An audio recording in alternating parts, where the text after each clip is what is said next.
Hey, guys. Let me know if you can hear me. I might have to take these off because they're like all glared. Danny, you always come in here and put something to remind me because I don't do this myself. So thank you very much. You've been in here this whole time. Hey, Mandy. Thank you. I'm curious about this whole difference here because I'm not a lawyer. I never once ever said I was a lawyer. I have a degree in criminal forensic science that I have my associates in and got halfway through my bachelor's before Ariel got sick and everything got put on hold. But when it comes to law stuff, I don't know. I'm trying to figure it out just as much as you guys are. So I've been under the assumption pretty much this whole time that the motion of limine was something that the state filed because the defense is filing motions to suppress. And to me, they were like the exact same thing, but they were like worded differently because one was for the state and one was for the defense. And that's apparently not accurate. So we're going to go over a couple of things in these two documents here. Hey, Teresa. Hi, Robin. Thank you. I appreciate that so much. Thank you. Hey, Marie. That's my last name. That's not my last name. That's my middle name, Marie. Thank you. I appreciate you being here. Hi, Deb. Got something to say? Simply Solo, only in Detroit. Jackie. Aussie True Crime. Hey. Whiskey Jack, how you doing? Hey, Melinda. That Sheet Crazy. Hey. Karma Police. I like that name. And by the way, the cat's everywhere. So if the camera moves, I mean, this is just where she is now. She's now my desk kitty. She has like a little thing. Let me move this out the way. Like I put this here for her to sleep on, and she's here all day while I'm working. She's my desk kitty. But I want to go through this stuff because I was a little bit confused. And whenever we went through the case summary stuff yesterday, I really thought that this, what was it? The motion to extend this one right here. Let me just go ahead and, she's over here by my Wi-Fi wires and she's making me nervous. Give me a second.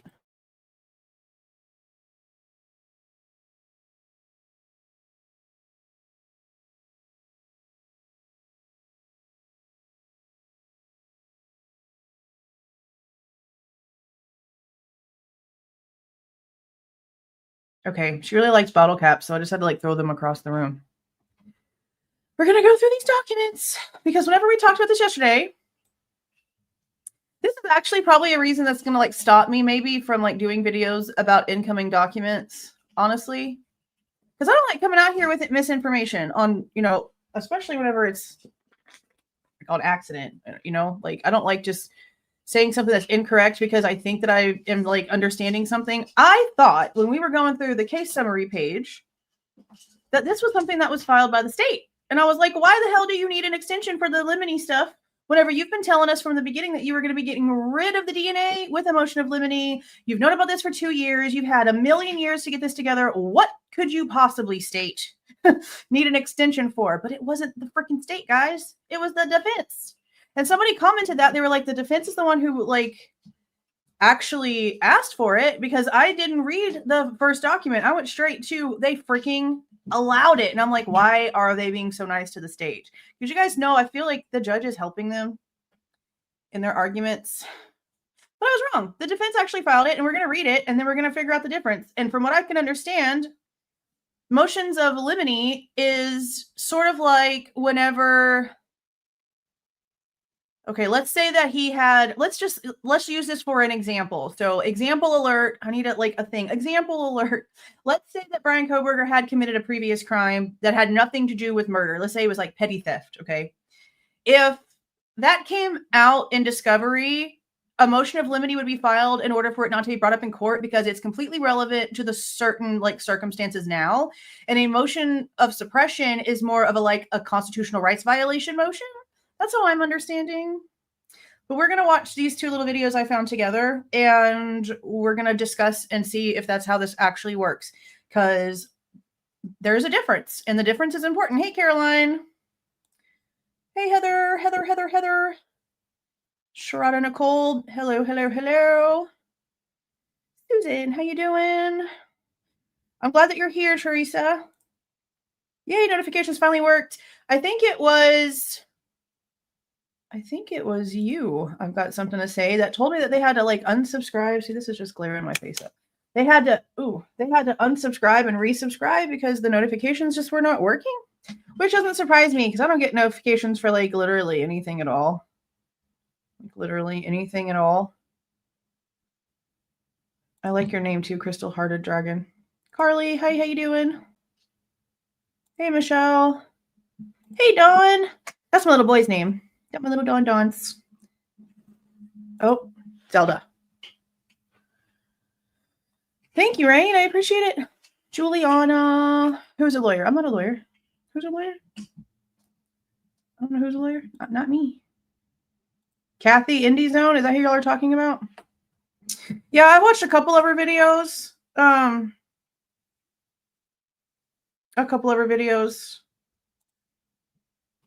Yeah, he is. He's being clear, but he's also, in my opinion, helping the state like prove their case. At least it felt like that because it just seems like she was just not understanding. It is typically defense related. See, because it's the state that's been saying this whole time that they're the ones who are going to file it.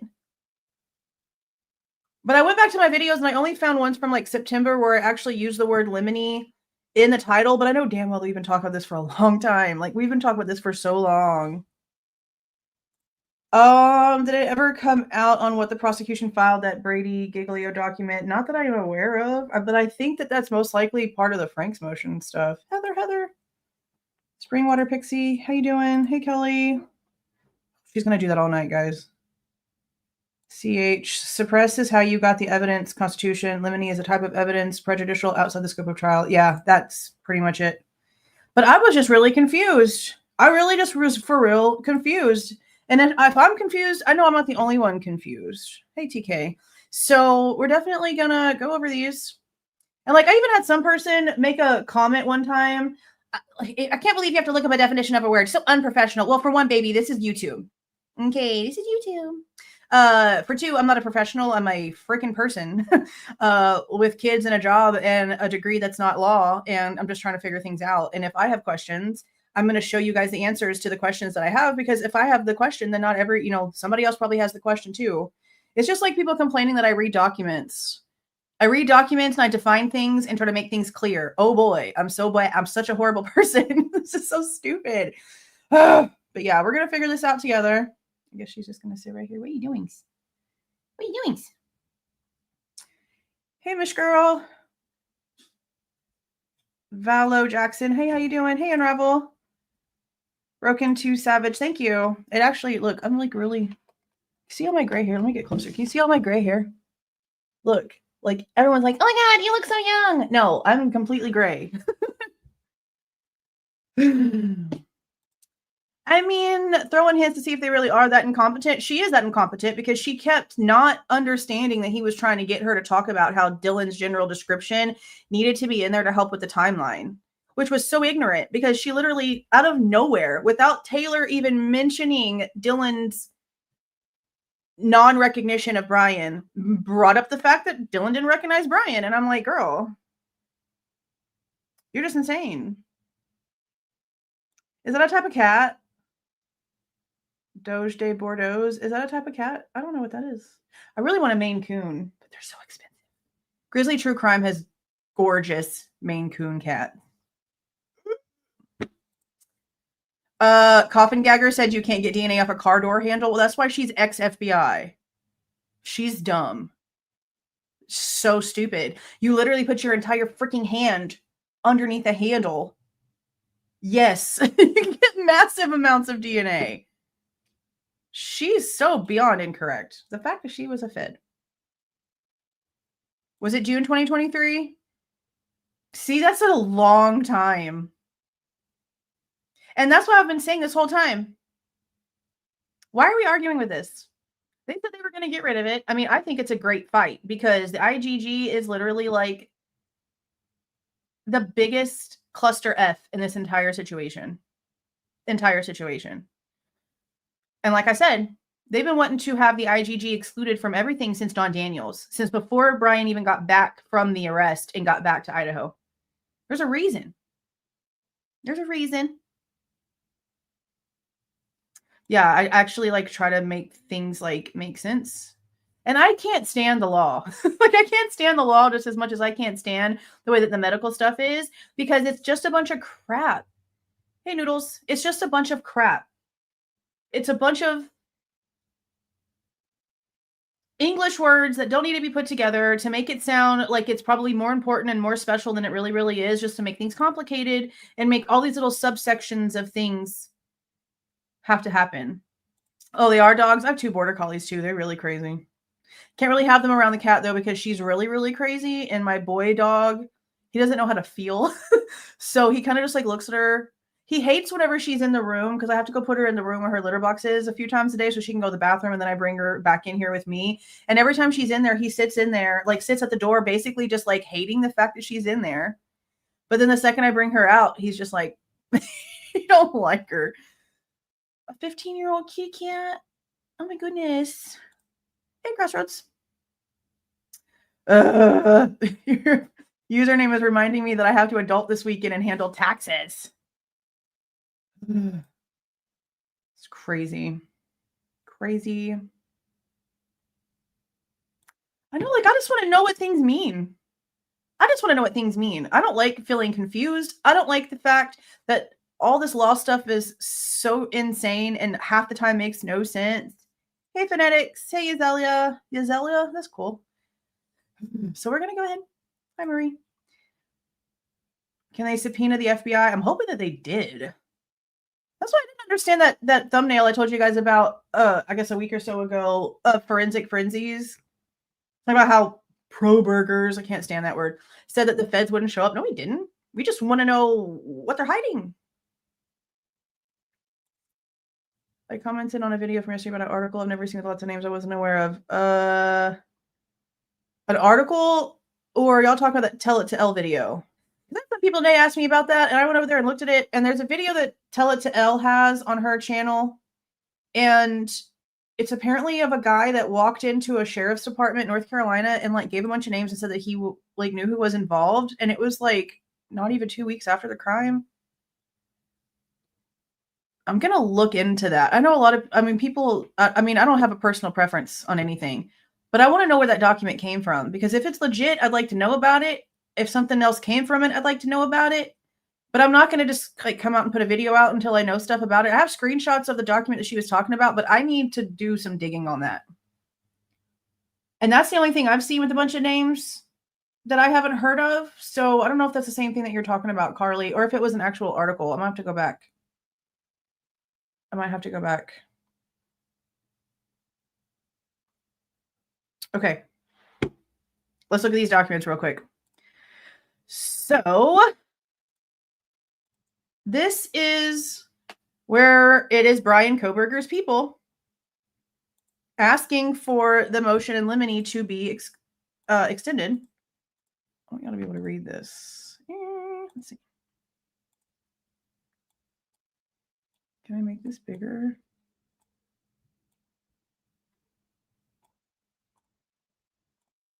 Is that gonna work? Okay, I think that's gonna work.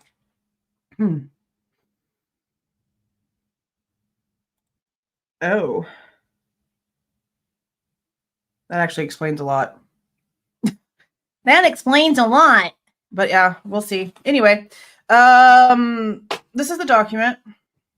And this is the one, because we saw this title only, the stipulated motion to extend deadline to file motions in limine. Because of the conversations that we've had about the state this entire time, I thought that this was from the state. That's why I said all the things. That's why I said all the things. I was wrong. I was wrong. This came from the defense. And I don't really quite understand. I don't really know why they're doing this whenever they're in the middle of the suppression motions. I guess it's because they don't know what's going to be actually suppressed, if anything. And so they're doing this to like maybe cover their bases too. So I'm guessing maybe both the state and the defense are planning on filing this motion of limine. Yeah, see, it is. So it is from both sides. I'm just not really quite sure. I don't understand how DM could even give any details of what the suspect looked like as far as face, features, etc. Was it not? No, it wasn't though. It wasn't though, Broken. It wasn't. It was not. You have to go like Heather Fitzgerald. She's in this chat. Go to her channel and go look at a bunch of the videos that she has from mainstream photos and stuff that came out. There was like string lights strung up that seemed to have been very much on. And then the good vibes sign was on because they had to leave the lights and everything as it was. The good vibe sign and the string lights, they're not like on a wall switch like your regular lights. So they left them alone. So it wasn't really that dark. It was not. That's why whenever Jennings said that Dylan didn't recognize Bryan, I'm like, bro, hello. That's a big thing. Because if he was really wearing like a baklava or whatever they call it mask, right? Like where it's just like this much of your face, right? She would have recognized the brow shape, the arch, the way that his eyes shaped this way, the shape of his actual eyes, his socket, his cheekbone structure, this portion of his nose. I feel something in her mind would have been like, holy shit, that's him. That didn't happen. Thank you for the $2, Caroline. Thank you. It is a big deal. And I'm like, we've been asking for a while. Was Dylan even asked if she recognized him? Was Bethany asked anything? Right? They're deep set. He has a wider nose. Look, I don't agree that he's got like these crazy bushy eyebrows, blah, blah, blah, whatever. That part literally might have never even been said. And it really does sound from what Taylor has said in court that really wasn't at all what was said. It's almost as if they took Bryan Kohberger's description after getting his name and just put it in there. So whenever this information comes out about her interviews and the things that she says, I'm like 85% sure that the whole like bushy eyebrow thing was probably never said. I don't think it was ever said. Maybe the mask part, maybe the height part, maybe the black clothing part. But I feel like something about his structure would have popped in her head. I really do. Okay, we're going to read this real quick, and then we're going to go through these two little videos that I found. Or maybe we should do that first. Let's do that first. We're going to do this first. So I found this one. And again, these are like short, to the point little vids. We're going to watch these together because they are short to the point and tell you what a motion of limine is and what a motion to suppress is and the difference. And it really helped me figure it out, these little short videos, because again, I was really confused. So we're going to watch these two things together and then we'll go through the request and I guess just the approval, because that's really all I wanted to talk about in this one was the differences here. And again, I guess that they're trying to file the motion of limine, the defense side too, because they have no clue what's going to end up happening with the Franks and the motion to suppress. But I'm wondering if you need the constitutional violation information in order to file. Like, does the motion to, I guess the motion to suppress doesn't have to be approved in order for something to then be lemonade. I guess we're going to find out. Okay, let me know if you guys can hear this okay whenever I press start. And again, let me show you this channel. Exit. This is just called Lawyer Tips with Sterling Firm. I just tried to find a couple of videos that kind of like laid it out to the point. Motions in limine.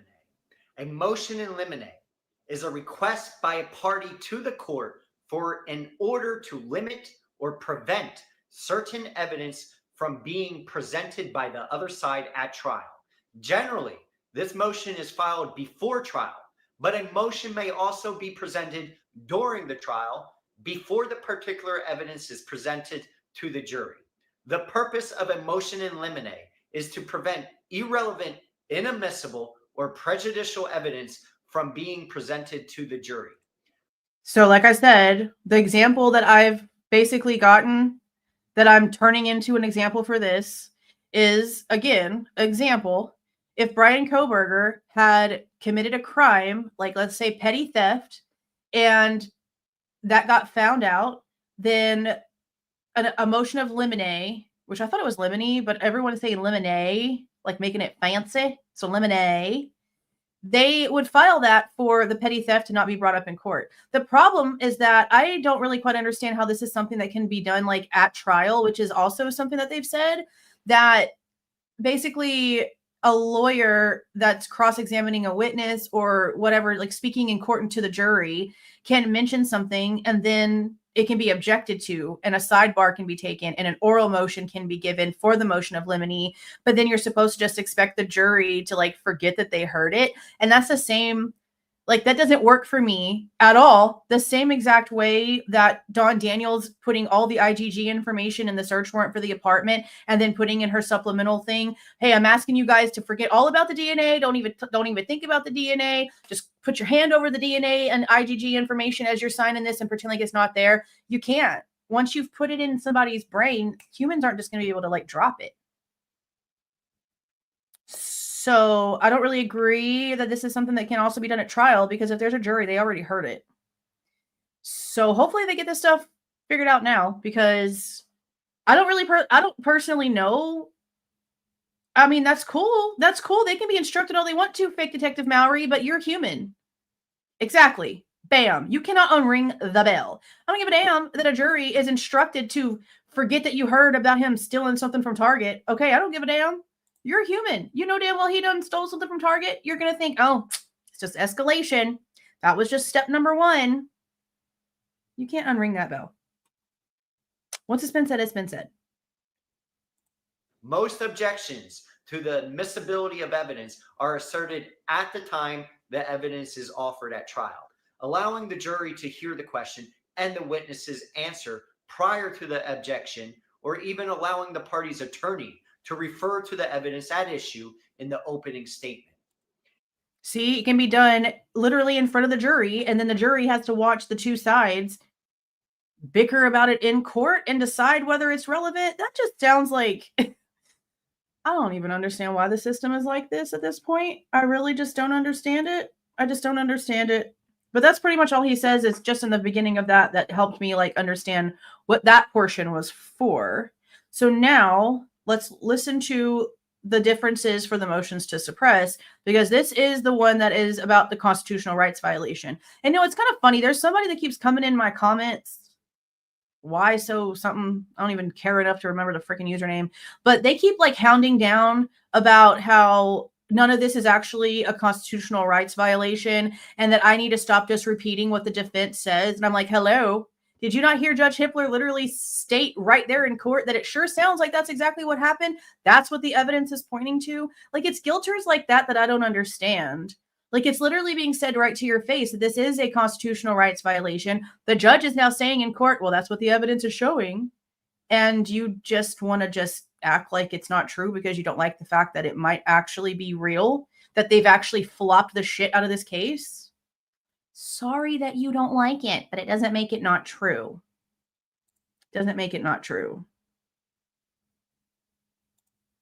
Yeah, but he definitely said, and there was a couple different ones that said that you can do this at trial. But I thought that you couldn't do any sort of like trial, like surprise trial stuff. Like, they can't just pop it up out of nowhere. Like, it has to be talked about. No, it's not her.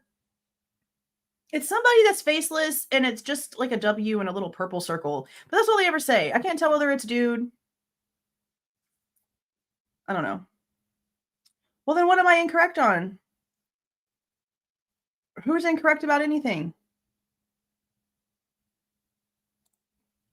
You know, DM supposedly see him coming towards her prior to taking the step down, so the light would have been in his face. Oh, y'all are talking about the light? I mean, the truth is the truth about that. It wasn't dark. The lights were not off. That's why it doesn't make any sense. The lights were not off. There's no way that the lights were off, because we've seen them on. And unless the unless the crime scene people went in and like plugged the string lights and plugged the other lights and stuff back in, like they can't touch all that kind of stuff. No, I'm not assuming it was the only light. I just know for a fact that that was some of the light source. Like that's why I know that they can't say that it was so dark that she didn't see anything, because we at least have those lights. We don't know if Dylan turned on her bedroom light or anything like that. We don't know any of it. But I will tell you this, I've gone back and listened to some stuff from back in the beginning, and I've clipped a bunch of it because I'm trying to like put it all together from like the beginning information, what the PCA says, and then what the shit we just got now. That's absolutely wild. Yeah, there's images of all the lights being of the lights being on.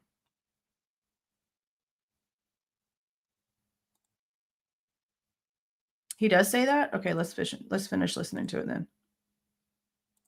A motion in limine filed in advance of the trial completely prevents the evidence from being presented in front of the jury whatsoever. A common motion in limine that is filed prior to trial will seek to exclude evidence of past criminal convictions, which are not admissible unless they are felony convictions within the last 10 years. In the absence of the motion in limine, the defense counsel may question the plaintiff about misdemeanor convictions and therefore present evidence of a criminal record to the jury. Isn't there a word? Isn't there a word for that? Enhancement. Isn't that what it's called? Like, isn't that what it's called if you go into court for a new charge and you have past felonies in that time frame? I think that's what it's called. Like, because that's what they were trying to do with my ex, with the charges that he had for all the crap that he pulled with us. Was that because he had previous charges that would be like an enhancement to the punishment? Something like that. I think that's what that's for. An objection can be made at the time of the questioning. The judge may sustain the objection and instruct the jury to disregard the question. However, the damage has been done because the jury cannot possibly ignore what they have already heard. The better trial strategy for the plaintiff's counsel is to file a motion in limine preventing such questions at trial. Furthermore, even though evidence may be admissible, the prejudicial nature may allow it to be excluded. For example, gruesome photographs of the legitimate nature and extent of the plaintiff's injuries may be considered to be unduly influential, and it may unduly influence the jury's decision in favor of a plaintiff. A motion in limine may be granted to exclude such evidence. A motion in limine may also challenge an expert witness's qualifications, therefore preventing the expert witness from giving an opinion to the jury. The court. That's interesting.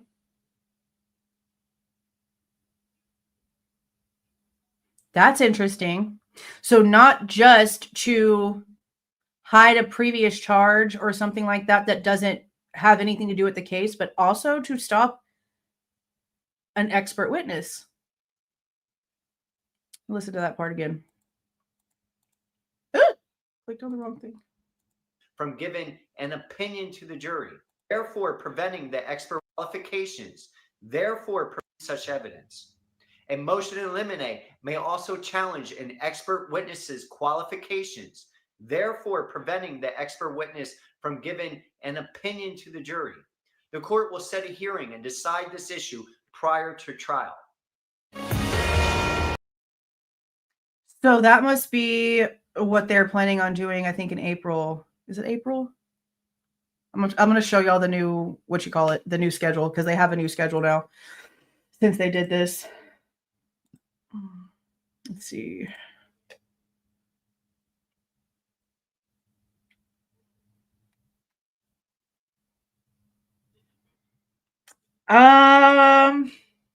Who do you think they might be challenging as state expert witness?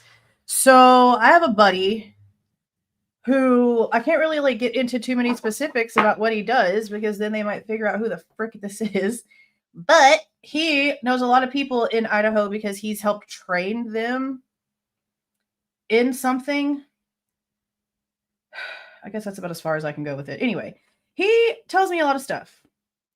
And I don't really ever come out and talk about it because that's just not what I do unless I have like evidence of stuff. That's why whenever it came to Dylan and Bethany talking and the screenshots and stuff, I literally, I'm not going to show stuff that I don't have like any proof of. Okay. So I'm glad they're talking about it now because now I can be like, yeah, I saw that crap. And a lot of people actually saw them too. And I know damn well that the Goncalveses have them. So that's where they all, got sent off from is the Goncalveses having access to a lot of things that they probably shouldn't have access to from a long time ago. But anyway, what I'm hearing from my buddy is that, I'm painting my nails too, by the way, while I'm talking, is that apparently a DNA expert from, I want to say he said the Meridian Labs. And again, this is just stuff that I am like hearing through the grapevine. Do not take this as anything concrete. I mean, this guy hasn't been wrong yet, but I don't know for sure. Apparently, the rumor that Idaho is talking about with this is that a guy from Meridian Labs talked about the DNA, and once the state heard what he had to say, they didn't want him talking, I guess, because it looked good for the defense and bad for the state. So I don't know if that's who they're trying to argue expert witness wise here, if that is the case. But I do know that the defense did just get some like new information, because whenever we were in court, yeah, I'm painting my nails. Whenever we were in court, Ann Taylor said they just got like a brand new police report. So, I mean, there could be like a lot of stuff that's actually going on here.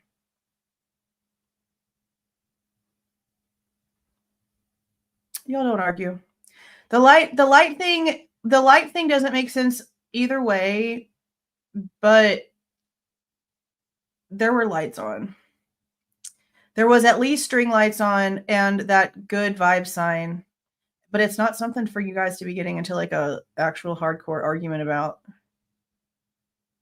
Like literally at all. It'll come out in trial. But y'all don't argue about something like that. That's crazy. Yeah, the state's been holding on to lots of things. Well, I mean, DM discredits herself, though. Like, DM discredits herself in her, because she's apparently stating 1,000 times that she wasn't sure if it was real. And you know what's wild, guys? You know what's freaking wild? I found a video. I don't even remember the channel's name, but I have the clip of it, and I'll show you guys whenever I put this video together of all the stuff about Dylan. But I found a video of a guy that apparently was talking to people, and he knew before December 3rd that Dylan was apparently telling people that she didn't know whether it was real or not, if she was like dreaming things up or if it was reality, if it was in her head. And I'm like, holy crap, this video is old. Like, it's not recent where he's like, I told you so. It's from a long time ago about him going over it from like almost a year and a half ago, 2 years ago. And I think it's a channel that Willie, the guy who actually knows Bryan, he went on there and talked to this guy before, but it was like way before I even knew who Willie was. It was before he started like coming on YouTube and talking, but I saw him like talking to that guy on there. And then this guy was apparently told by people that knew Dylan way back in the day before December the 3rd in messages that Dylan was telling people then that she wasn't sure whether what she saw was real or not. And I'm like, okay, so now we're coming full circle. Now we're hearing this come out in court. That's why I want to go back and listen to everything from the beginning. Like, I'm so tired of everything that this gag order did. I'm so tired of everything that this gag order did.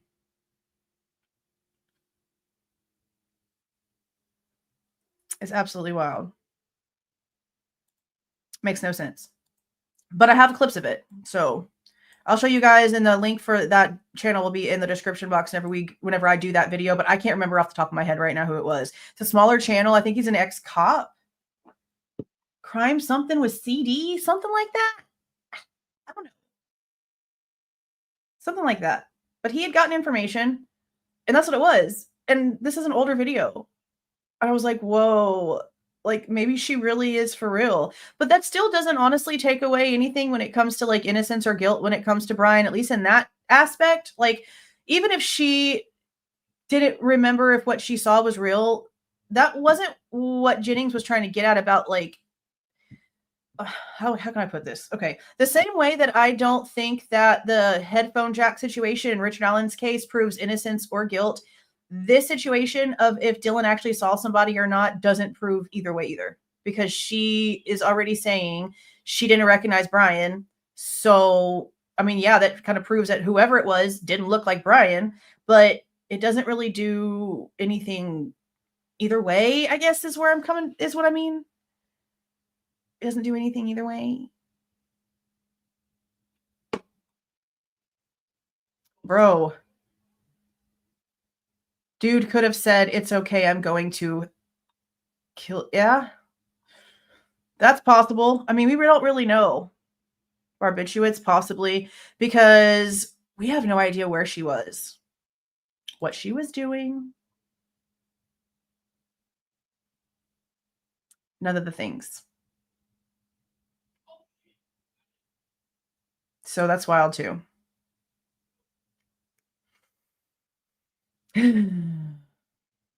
But see, if it's not admissible in court, period, then why do they have to file anything? If the IGG isn't admissible in court, then why does the prosecution have to file something? If it's just inadmissible, shouldn't it just be inadmissible? Why are they having to fight it with motions? That doesn't make sense. Doesn't make sense. That's a good question. Is there a full toxicology? I don't know. I don't know. But all the secrecy around her story, where she was and stuff like that, and now, I mean, it still doesn't make any sense, because she's telling me that at the 4 o'clock hour, like she's telling the world basically, or they're telling us her story, is that at the 4 o'clock hour, she's hearing and seeing all these things happening. She's calling everyone in the house. No one's answering except for Bethany. And there's exchanges of that. And she somehow ends up leaving her room and going down in Bethany's room and being there for 8 hours. And then apparently calls everyone again and still doesn't get an answer. And instead of walking out of the door, they wait until Hunter Johnson gets there, is how I'm understanding it. And then they both come up out of Bethany's room once Hunter Johnson gets there. And then that's never all the stuff happens. That's how I'm understanding the timeline of that morning. At least that whatever. But that might not even be how it really worked. That's just how I'm like getting bits and pieces. And I don't know if we're ever going to really know the truth, because the only people that really know what happened that morning are lying and refusing to like say anything. It's just really annoying. How is Hitler not going out of his mind? I mean, I don't know why he's helping the state so much. I mean, right now I don't really like him. I like that he acknowledges pretty much everything that's said on both sides, but I still don't appreciate how seems to be helping the state.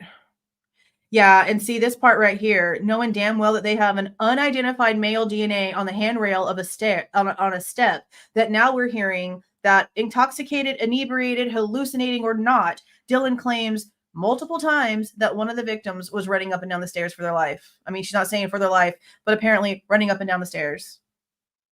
And it said multiple times. So how do you know that? How do you know those things happened? How do you know that somebody that ended up dying was running up and down those steps, and that there's an unknown male blood, whatever, on the handrail, and you destroy the house? You destroy the house. This actually was not Dylan and Bethany.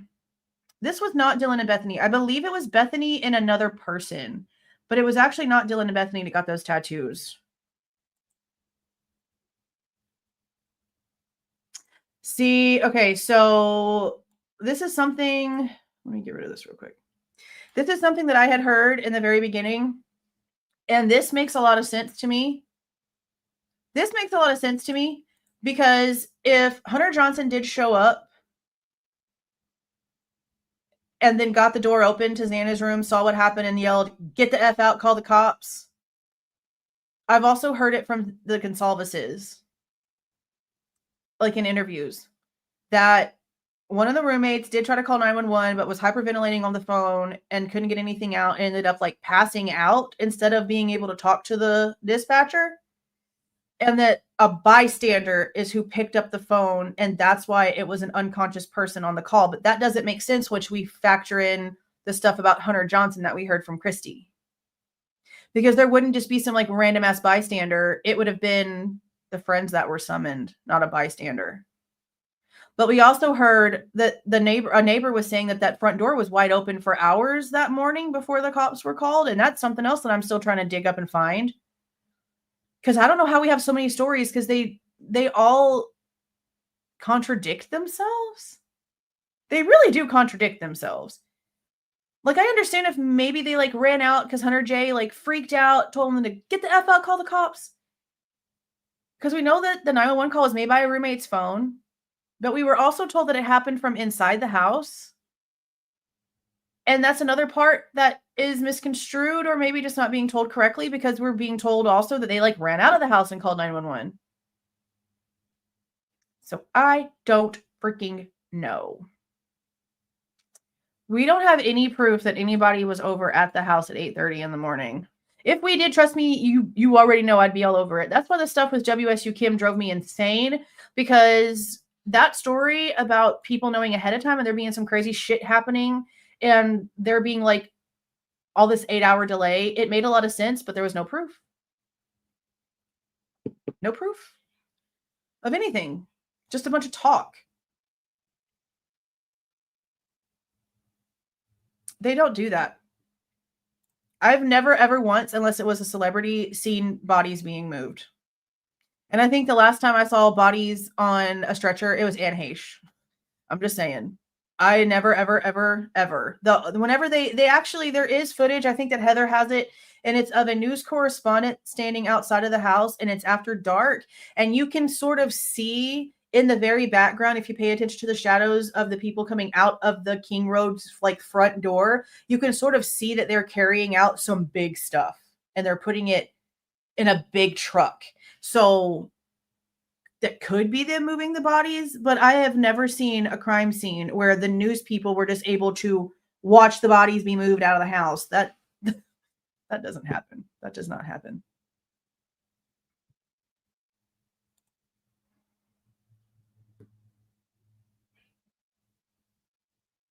A neighbor was called over hours before the 911 call. See, but if it's got something to do with Dot, I don't want nothing to do with it, because that's all crap. No, that was Dot. That was Dot, who literally came out. You can go on Melissa Jade's live where she talked to Brett Norton and had Brett Norton come out and tell the freaking truth finally. And then Dot ended up jumping on lives and telling the truth that she was impersonating someone. There is a real girl whose car like had smoke under the hood and all the things that this girl was like connecting to that actually did know Dylan, but Dot was pretending to be someone else. Dot has nothing to do with anything. She was literally playing along with a story. Yeah, so if it's anything about somebody smoking a cigarette or seeing them smoking a J outside, that was Dot, and she's full of poop. See, but I do remember a neighbor saying somewhere in some of the very beginnings that front door was wide open for hours before the 911 call, January 17th. Dang, after his arrest? See, that's like too far after his arrest. I'll look it up. I'm going to not believe it because it's too far after the arrest. See, Jeremy was on that channel that I just talked about. Because Jeremy's that's the one that Chronicles of Olivia talked to, right? That's the one that Chronicles of Olivia talked to, I think. He was also on that channel I told you about. Yeah, I know they're all rumors. But we're trying to figure out which ones are rumors and which ones aren't, because we have the consolvacists telling us, who were told from people at the scene, that somebody came over and couldn't get the door open to Xana's room and try to lay out the events. But those events really are not really adding up to a lot of other things. And that's why we're trying to figure everything out. I think so. A neighbor that always took morning walks, like it was like a routine. The 8:30-ish time. Yeah, I know that it was like beforehand. And that's why I'm trying to like figure it out for real, because we heard that rumor and we basically thought this whole time that it was the front door that was open, and maybe that's why the girls didn't smell anything, because it had been like aired out with the front door being open. But then the Goncalveses get on with Drunk Turkey, or Christy gets on with Drunk Turkey and tells him, no, it was the back door that was wide open. So then I'm like, okay, was it both the slider and the front door that were wide open? Because if we're going to literally sit here and say that Murphy was found inside Kaylee's room and the door was wide freaking open, and then the slider was wide open and the front door was wide open, there ain't no way that dog is just in the room. None of it makes any sense. That's why we're trying to figure it all out, because none of it adds up. None of it makes any sense. It just doesn't make sense. Yeah. Because Ethan's body was blocking her door. Like on the inside was blocking the door from being opened. Yeah, I'd like to know that too. See, that's why I'm like, again, this is just stuff I heard. But one of the original things about Dylan's story was that she did see somebody like up and down the stairs, and that she left her room to go and lock somebody else's door or go lock another door, and then went back to her room. And that's why whenever they talk with that latent shoe print, I was like, oh, that's maybe a possibility. But that also could have been whenever she left her room to go down to Bethany's room, she put the bar stool there, which would honestly be more proof that she deserves to be in jail. Because if you're freaking out to a point to where you're going and putting a bar stool to where your sliding door can't be opened anymore, but you're going to act like you don't know nothing's wrong, what you scared for? What are you blocking the door for? But then again, it also could have been done by a perpetrator, so that if somebody they were trying to take out started running for their lives, they couldn't get out the slider. You can go both ways, honestly. That's why I don't understand why we have no answers. There's just too many things. They were there afterwards? Because I could have sworn I saw pictures from the 13th and it was back there, but I could be wrong.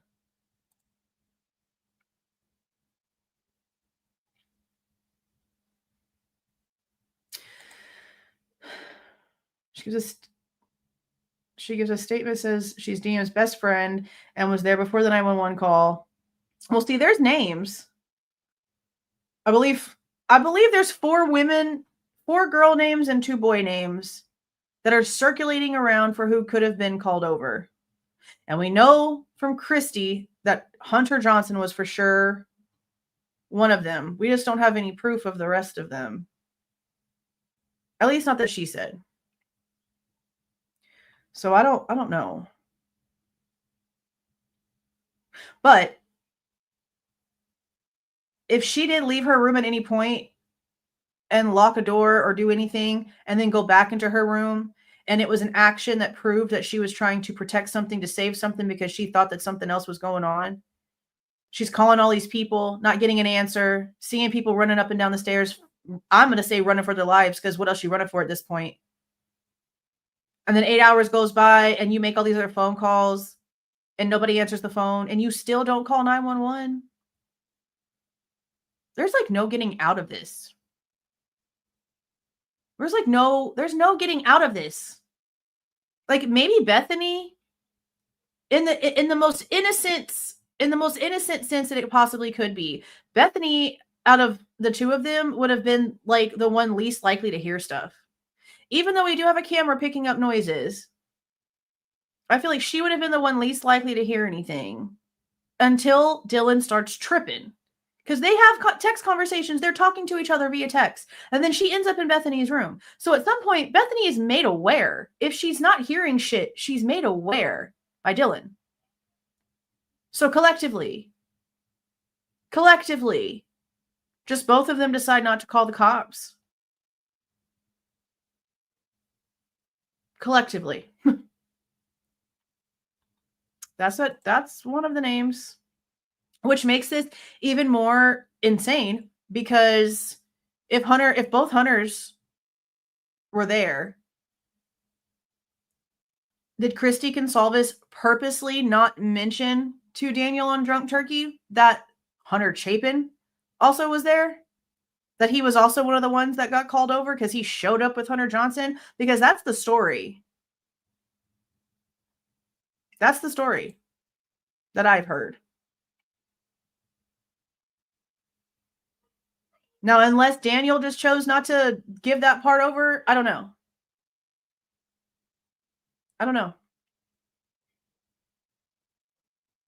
But stuff with the Chapins, y'all already know that I feel real weird about that. I feel really weird about that. All right, let's go ahead and listen to this motion to suppress evidence real quick. And then we'll go through the 2 documents. So, motion of limine can be used to exclude something that maybe happened in the past that the prosecution could use against you, but has nothing to do with the crime. So they file a motion to basically have it suppressed, but it's still a motion of limine. Motion of limine and motion to suppress are different in a way that the motion to suppress is going to be more about constitutional rights violations. Let's listen to this one. Motions to suppress are based on a person's Fourth Amendment right against unreasonable searches and seizures. When we talk about motions to suppress, we generally talk about 3 areas: motions to suppress evidence, identification, and statements. This video is going to specifically focus on motions to suppress evidence. Hey, Chris. Thank you. Remember, they knew that people died and the ones who were dead. The only spin-off to each other. They didn't contact any of the other 4 roommates. Oh, you mean the people that were called over? Yeah. I mean, it doesn't seem that way. But that's why everything with them is so super confusing too. Because the way that we were told was that 911 got there and they had no idea that they had to go upstairs to look for Maddie and Kaylee. They had no clue. So that's why the 911 call was literally made because Xana's door got open. Somebody's head got poked in enough to see what was going on, saw what happened to Xana and Ethan, and that's whenever 911 was called. So 911. Well, but that's something else though, Chris, because I was listening to something earlier today, and it was from, I believe it was from the Goncalveses. That's why I have all this stuff clipped. And it said that they did again. Like they tried, she was calling people and texting people like during the time of the crime. And then apparently 8 hours later, before they called over Hunter Johnson and all the rest of the people, they tried calling everybody again and again didn't get an answer. That's what I saw this morning. That's why I'm like, bro, then you've got like a double whammy there of home chick knew something was wrong and you did nothing. You still collectively chose to contact 6 other freaking people before just dialing 911. That makes it worse if that's true. It makes it hella worse because you can't get around that. You can't get around 2 sets of you calling everybody in the house, getting no answer, and still doing a nothing. Nothing. There's nothing she can say. Nothing she can say. I think I missed something. Where'd it go? Where'd it go? Oh, thank you, Jackie. I wish they would let me see the little sticker things. I know I say that every time, but I really wish they'd let me see the sticker things.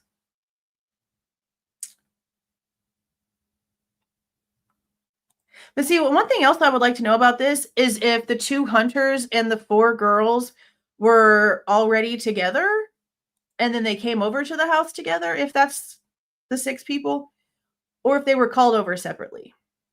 Because if they were called over separately, that makes it even worse. Because Miss Ma'am had the cognitive ability to call all these other people, dial all these different numbers, scroll through her contacts, try to find these people, type in their names, try to find us so she can call them, but she can't dial 911.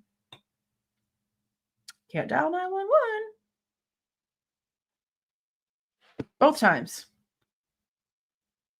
I mean, like, once you, like, wake up and realize, oh, crap, no one's answering the phone, No one's answering my text messages. Maybe what I saw last night was real. Maybe I wasn't hallucinating on my drug trip. Maybe this is really for real. Maybe I need to call the cops. No. Too much. Too much. Motions to suppress evidence are filed by the criminal defense attorney. Once these motions are filed, the burden then shifts to the state to prove that that evidence was obtained lawfully and without. So this one is specific to the defense. I guess that makes sense since it's like about constitutional right violations. It wouldn't make any sense for the state to file that. Okay, so limine can be filed, limine can be filed by both. Suppression can only be filed by the defense. Okay. Coercion. A hearing will generally be held on the motion. It's kind of like a mini trial. The state will call witnesses to demonstrate why the motion should be overruled because the evidence was obtained lawfully, and the defense will have a chance to cross-examine those witnesses and poke holes in their story and ask the judge to grant their motion to suppress. A lot of times we're asking to suppress evidence that was obtained as a result of the search of a vehicle or the search of a residence. There are many different types of searches of vehicles. The first one would be a consent search. This is where the driver of the vehicle gives consent to a police officer to search that vehicle. So the officer comes up to the car and says, "May I search?" And the person says yes. It is much harder to suppress evidence obtained as a result of a consent search because that person gave their consent to search that vehicle. The next time. Yeah. This is what makes me like absolutely insane when it comes to Dylan, because it literally has been all of these things. Like, it's been all of these things. It's been she was asleep, but she was hallucinating. It might have been a dream. It was a party house, so noises didn't matter. But there was also a guy in a mask, so she was completely in frozen shock. That's what I've been saying. Like, it can't be a party house, and it didn't sound like anything crazy, so you were just yelling, "Shut the F up the stairs," and trying to get to sleep because, oh, regular old house party noises, and you're also in a frozen shock phase. But also, nothing in what she said says that the person was holding a weapon. So if this is just a random ass guy in a party house that has constant traffic walking through the house in black clothes and a mask in, technically freezing temperatures outside, why are you in a frozen shock phase? Yeah, I mean, it's been like this forever. And I'm telling you, I was told that at that memorial where those letters were read by that preacher, pastor guy, whatever it was, where it was held at the church, they were there. They were in the back. The consultants is asked to speak to both of them. Bethany jetted out because she didn't want nothing to do with it. Dylan ended up sticking around for about half a second. And whenever Steve asked her, "What'd you hear? What'd you see? Did you see anything?" She told him she was asleep. Didn't hear nothing, didn't see nothing. And that's what they basically were sort of assuming until the PCA came out. But that's still not even accurate, honestly, because the same person who told me that then told me, and again, this person has spoken directly to Kaylee Goncalves, and all the proof is out there, then said that whenever Jack walked down there from being woken up from his roommate seeing that there was cops down at Kaylee's house, and he went down there, he overheard Dylan on the phone telling the story of somebody walking past her door.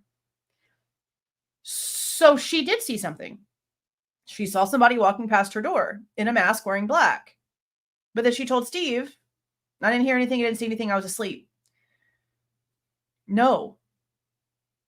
You just don't want to admit the truth. But what I don't know is why they've kept everything about her so quiet if they knew damn well that come trial, she was going to be completely useless. Plus, weren't there people like a guy that was coming out here and talking on her behalf before? And wasn't that part of the story that he told was that she was like, not sober. But I just don't know, like, why we have no idea about where she was.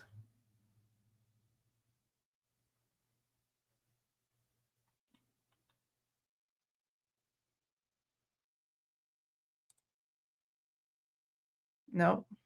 Dylan did not describe a dude in a jumpsuit and PPE from head to toe, which in order to not transfer DNA everywhere is how they explain the lack of DNA in anything Bryan's. Yeah, and that doesn't make sense either because what was he wearing? You could say that he was in black, but what was he wearing? Was he in a hoodie? Was he in a shirt? Was he in long sleeves? Was he in black jeans? Was he in sweatpants? Like, what was he wearing? What color were his shoes? But that's not even the case anymore, though, Lisa, because now we're finding out from court that apparently all the doors are wide open.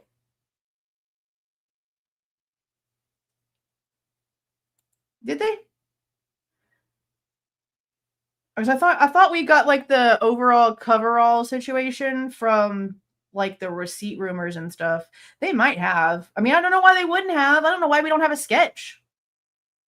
I don't know why we don't have a sketch. Now, I know the sketches in Richard Allen's case weren't allowed in, but we had them.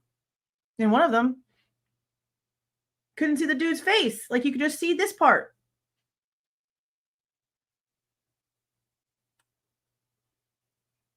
I didn't hear anything about it being a bloody handprint. I just heard that it was blood.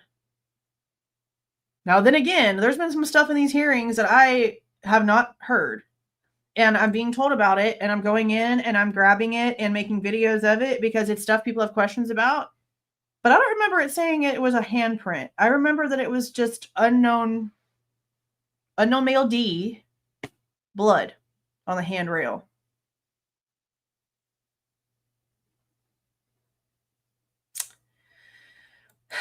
See, the 911 call is one of my biggest pet peeves in this entire thing. Because if you go back to whenever Fry would come out and talk, the day, like Payne was literally like on his way to go and watch, I guess, drone footage of Bryan Kohberger being arrested in Pennsylvania from the command post at the exact same time that Fry literally said that they were thinking about letting out the 911 call. The very next day, they announced Bryan Kohberger's arrest. So I'm like, why? Why would you come out here and tease the entire world with this 911 call that we drastically and desperately want to hear to make any of this shit make sense? And it was all for what? You knew damn well y'all were on y'all's way to Pennsylvania to arrest someone. Why would you even put that out there? Why would you even say anything? Make no damn sense. Make no sense.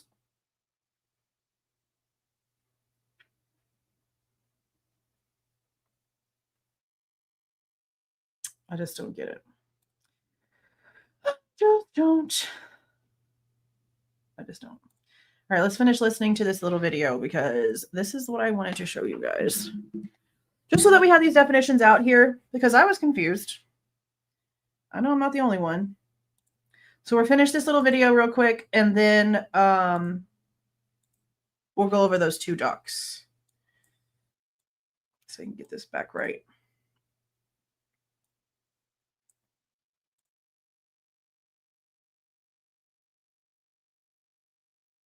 Type of search would be a probable cause search. This is where the officer is able to articulate facts that rise to the level of probable cause that allows them to search that vehicle. An example would be an officer pulls over a rental vehicle where the driver does not have the rental agreement or is not authorized to drive that rental car, and the car smells like marijuana, and there's a bunch of upholstery tools in that vehicle, and the driver of that vehicle is super nervous and doesn't want to give that officer his ID. That would likely be held to be probable cause to search that vehicle. Another way that officers develop probable cause is that they'll bring a drug dog out to walk around that car. And if that drug dog hits, the next time.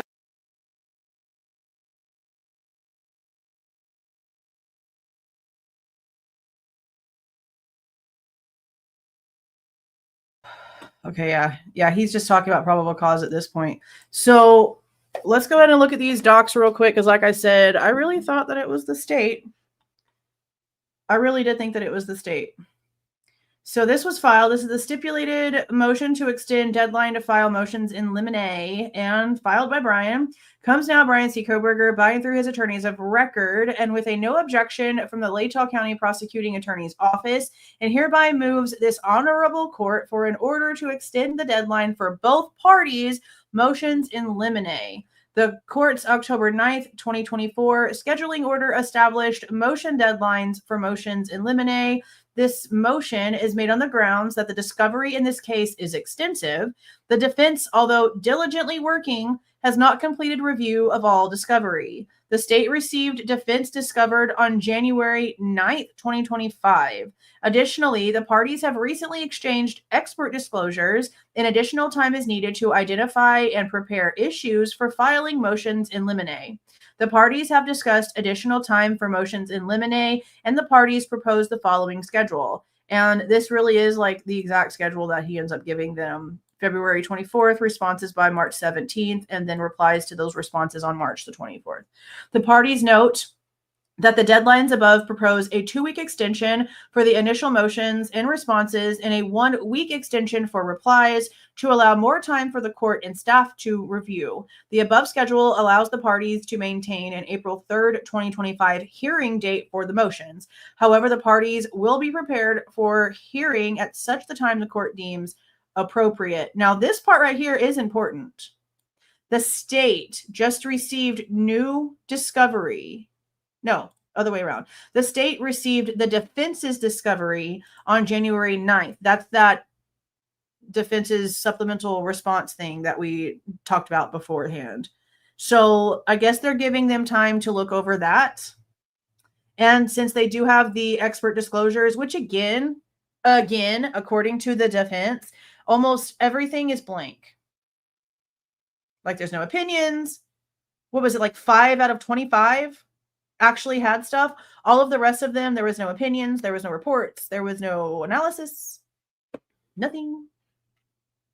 Literally nothing for some reason. I don't know. So then we have them actually approving it. And he gave them the deadlines that they asked for. He gave them specifically what they asked for. Now it is to February 24th, which I guess both sides have to have their information in on February 24th. And again, the original deadline was February 13th. So he really did just give them like 2 more weeks, which really isn't like a big deal. But this is like the rest of the stuff that got dropped. And that's the last one. All of the rest of this is pretty much, let's see. Yeah, this is the 22nd supplemental request for discovery because we're at the Frank's motion is hopefully about to happen. And, you know, we're still asking for stuff, which is actually insane. And then we just have a bunch of these like sealing things for them to seal stuff up.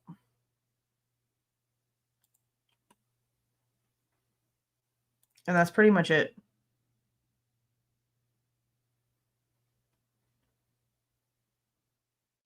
Yeah, that's pretty much all that I'm seeing with these.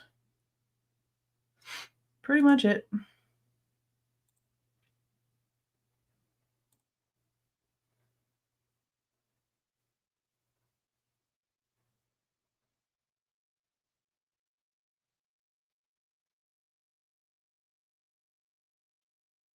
Yeah, I see y'all talking about this a lot.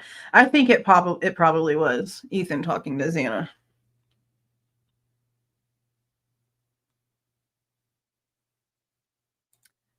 You heard that 911 was called and it was disregarded? I've never heard that.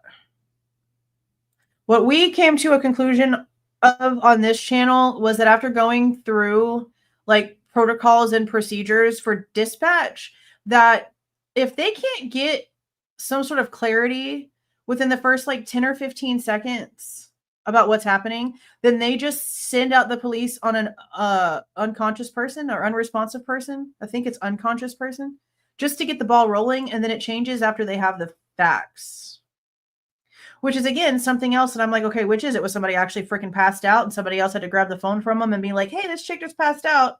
And then the cops are like all shocked and surprised whenever they get there that it's actually not just like some rando passed out in the freaking yard and it's actually 4 people dead. Because if that's the case, then that goes against some of the other stuff that we've heard. Oh, and then the dog. Yeah, Murphy. That's another thing I see you guys are talking about. Oh, what's this?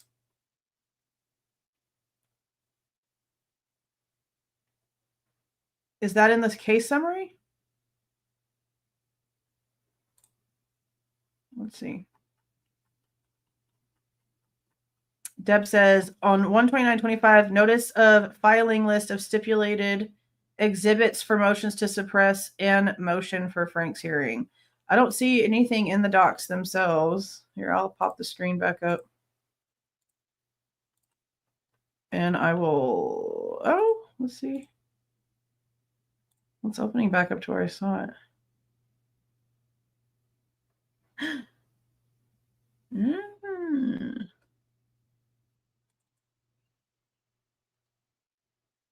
List of stipulated exhibits for motions to suppress and a motion for Frank's. I did not see that earlier. So does that mean that the Frank's hearing is approved? Is that what that means? Oh, click the wrong one. Does that mean that the Frank's motion is approved? Can y'all see that?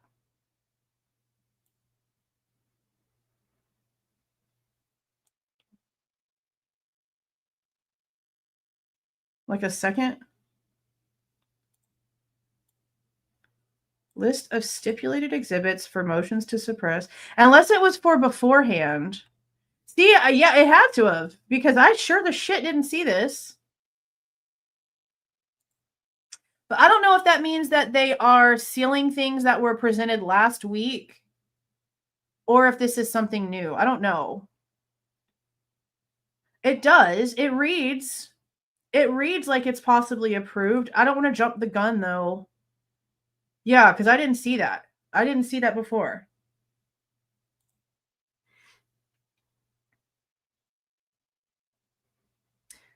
See, yeah, I was about to say that. I was about to say he did ask Masoth to get like a list of stuff together and have it, I guess, in a better order. Because again, it doesn't sound like the defense reorganized anything, put new labels on anything. They left the exhibits labeled the way that the state turned them in, is how it sounds.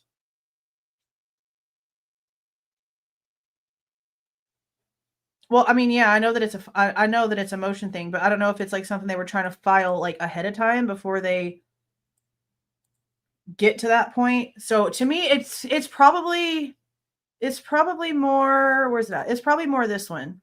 It's probably them filing the list of stuff that they were supposed to have done per Judge Hippler's request from last week. That's probably what that is.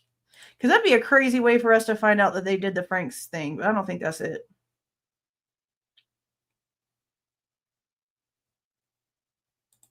No, this part that they are spending time to redact, as far as I'm understanding, it is the closed portion that we sat in silence together for over 5 hours for. That's how I'm understanding that.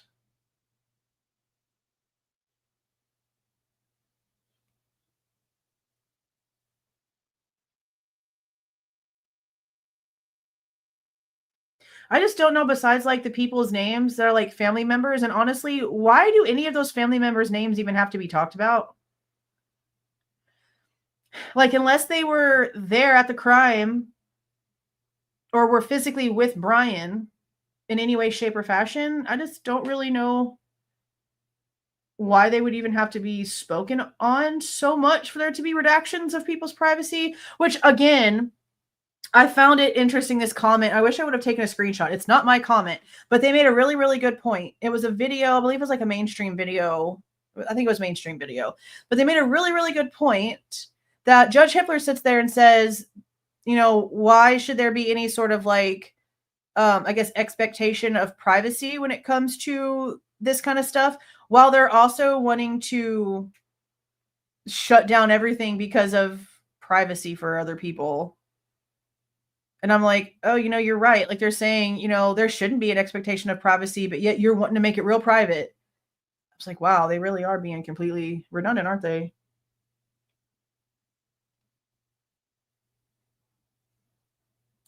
Yeah, that's what I'm wondering, if they're going to get them out anytime soon. Because that's what I'm saying. Like, if all they're really trying to do is like redact names, then what's going to take so long? What are you going to take so long? So do you think they could hide that though? Like, do you think that they could go in and put like BK or BCK or something like that and them not realize that? But see, this is something else. And I'll end up doing a little short video about this too. I have like a whole list of little like small subsection videos. We had a neighbor that came out and told mainstream media way back in the beginning of Bryan's arrest that he apparently did some sort of ancestry test, right? That came out a long time ago, around the same time that we were hearing about the pool party and talking to the neighbor that invited him to the pool party and the guy with the black hair and all the things. Around that time. What I found interesting is that they had an actual option to bring it up in this last court hearing about him being an actual customer, and that's where like they could actually be like, oh, were you went against your terms and policies or whatever terms and conditions for an actual customer? And even Nye was like, he's not claiming that he used the service. He's not claiming that he is a customer who opted out of whatever and then it happened anyway. And I'm thinking, damn, this would have been the time. Right? Like this would have been the time for them to be like, oh, but he did do an ancestry test. He did do an IgG test. He did do an ancestry DNA kit with X company here. And so, yeah, he can say that. I feel like that would have been the time to say it. Because if they can't do this whole like surprise trial thing, then they shouldn't be able to let that come out later.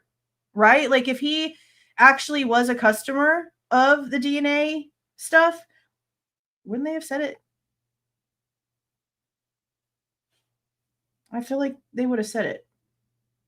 But that's why I want to go in and get the clip of them saying that again, because apparently even the Goncalveses mentioned how like IgG was going to be a big part of this case before it actually became a big part of this case. So that's interesting too. And I want the dates. Well, see, and that's why I'm like, why wouldn't they just say if he was a customer when they had the chance to? They might want to use it later. I mean, maybe. I just feel like if there was a time, this would have been the time to do it because they sure had no issue dropping off some other nuggies. I just find it interesting that Jennings is like so aloof that she is just like dropping all of this information that just makes Bryan look even more innocent. And what I don't understand is how there's so many people not hearing it that way. Like, I know in my heart, okay, and in my brain, that if I were to hear something that really made me feel some type of opposite way, then I wouldn't be out here like hiding it. Like, I've even come out here a couple of times and done videos on things that were like really suspicious to me, while also still claiming, but they're not proving this shit to me, guys. Like, this is not, they're not proving their point. They're not proving anything to me, but this is kind of weird. And we talk about it. Like, the videos are still there. We talk about it. So I feel like if they would have said something that made him look the way that all these guilters and mainstream people are acting, then I definitely would have like said something, because in the live, when we were going over, not going over, but in the live, when there's that big, huge, like misconception about what she says about him being in Moscow. And some people are like, oh, she means that night. I don't think she meant that night. But at first I did. And I put it in my chat. Did she just freaking say that he was in Moscow that night? What? And that was going to be something that we were going to be discussing. And then whenever we went back over it and we re-listened to it, that's not what she said at all. So when I first heard it, I was like, oh, crap. And it was going to be a discussion, because I'm not going to just not talk about stuff like that. What it look like. So if I just don't understand how some of these people are listening to what happened over the past 2 days in court and still think that it's Bryan. Like, I don't know how you can have 7-minute difference. Jennings saying, oh, it doesn't matter which way his car was. Excuse me? Do you know how much ground you can cover in 7 minutes in a vehicle, especially on a freaking highway? It matters. It definitely matters. And I did write down the fact that they talked about the traffic stops. Because they talked about the Indiana traffic stops too, if you guys noticed. I don't remember the specifics, but I'm going to go back and grab that stuff too, because some of the stuff that was said about the Indiana traffic stops almost made it seem as if Ann Taylor doesn't believe them about not being FBI related. I think she said something to kind of like, how do you just get stopped that many times? I can't remember. I don't want to like misspeak. But I remember that she brought it up and I was like, oh, that's interesting that she's bringing those up. Pretty interesting. Because I like the truth about those. Because if they really didn't have his name when it came to the IGG until the 19th,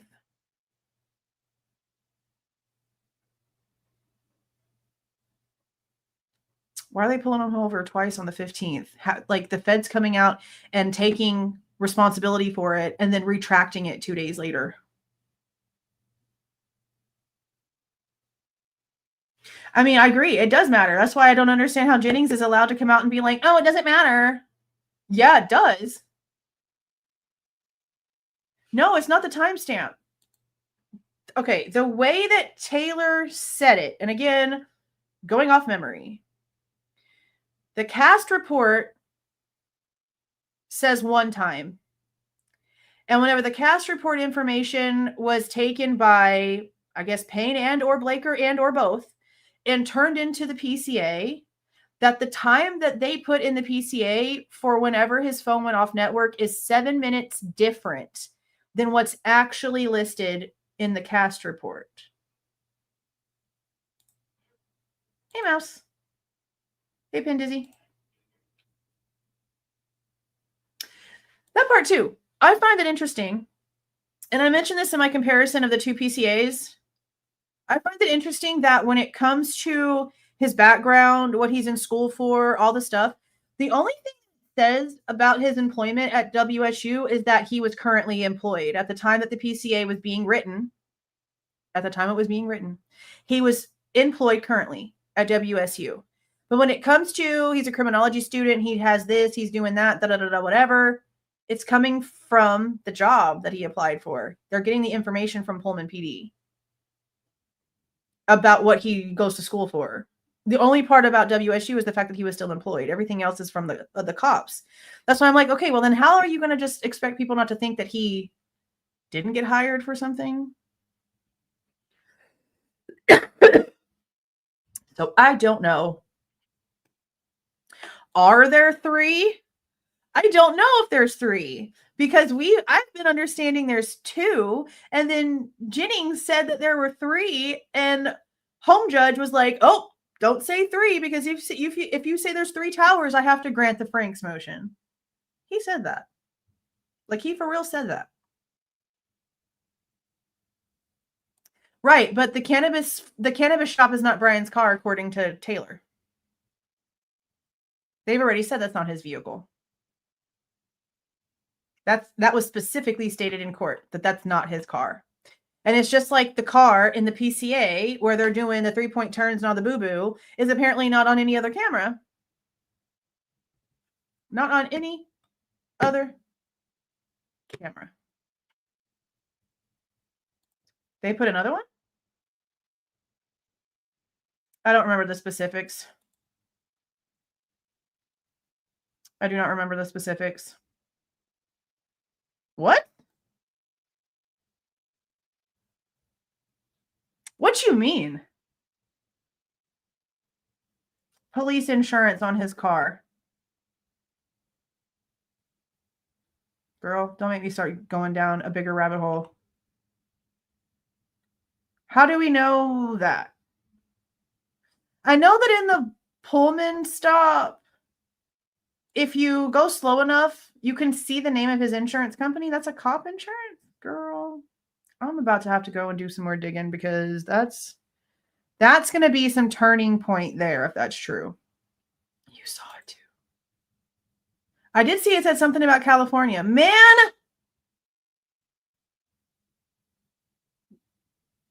Oh. You guys, I'm about to go pull it up. Hey, Nita. Okay, see, I'm done with this. I'm done. I got to go find it.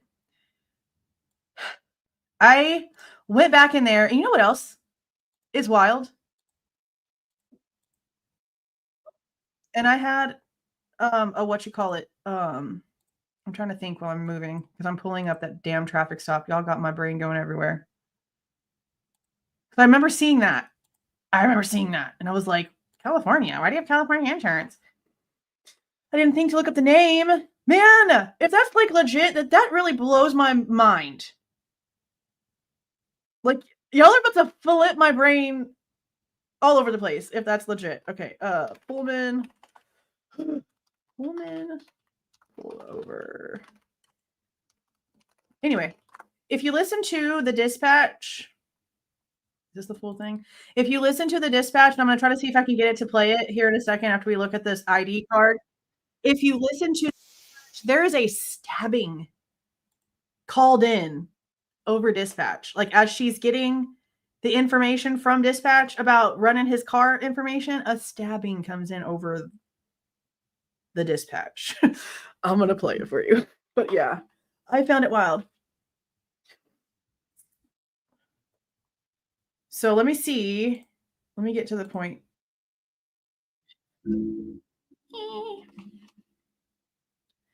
Okay, well, Dawn is saying it's also for teachers too. So if it's also for teachers too, that it would honestly make sense because he's a TA and that's an employment. So let's find out. Let's find out. Let me put this over here. Right here.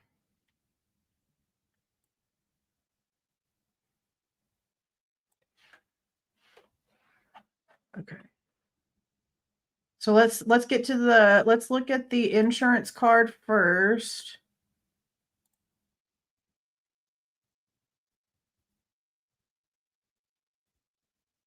Okay. Let me share this tab. Explain that.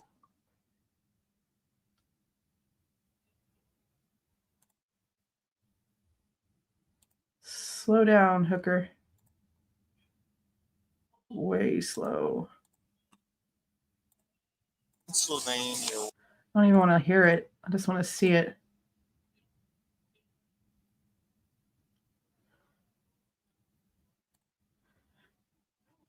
Well, that's okay. That's Commonwealth of Pennsylvania registration.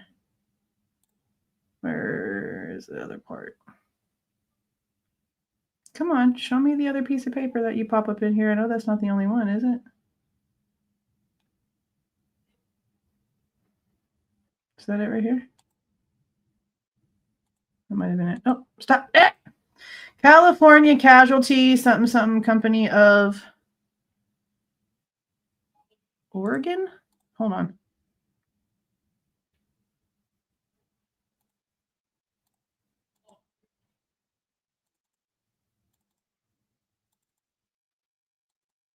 California Casualty. I think that says of Oregon. That's kind of weird. Okay, California Casualty. What was the rest of it? Insurance Company of Oregon.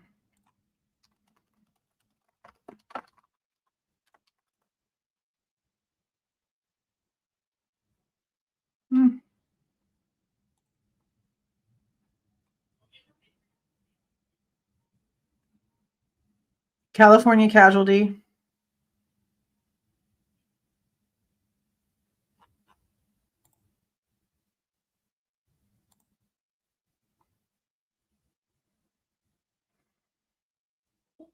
Auto. Yeah, it doesn't really. Oh, Okay. California Casualty offers competitive rates and excellent service to education, healthcare, and public safety association members and select employer groups.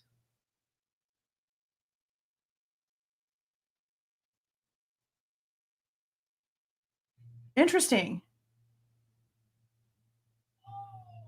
Yeah, the education part, I'm going to assume it was because he was a teaching assistant that they allowed him to get on this insurance. So he would have like just gotten the policy, I'm guessing. See, you can save more with a good driving record, good grades, and many other reasons. So that definitely tells me that as a TA, the policy began in 2021. Does it show a date for that?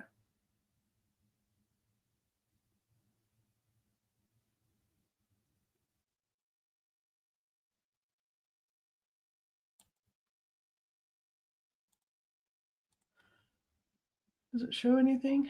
I mean, it probably does.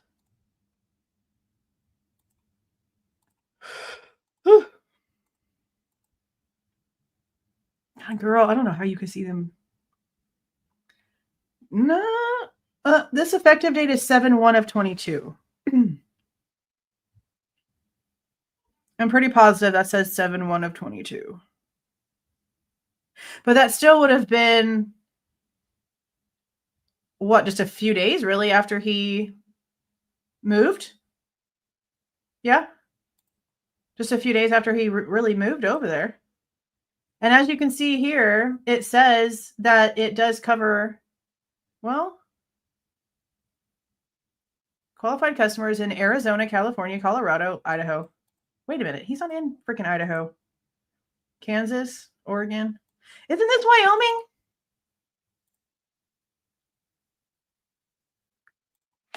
Isn't it Wyoming? Not Washington. It is Wyoming. So Washington isn't even a covered state here, and neither is Pennsylvania. Now I'm confuzzled. Because he doesn't live in Idaho, he doesn't work in Idaho, he works and lives in Washington.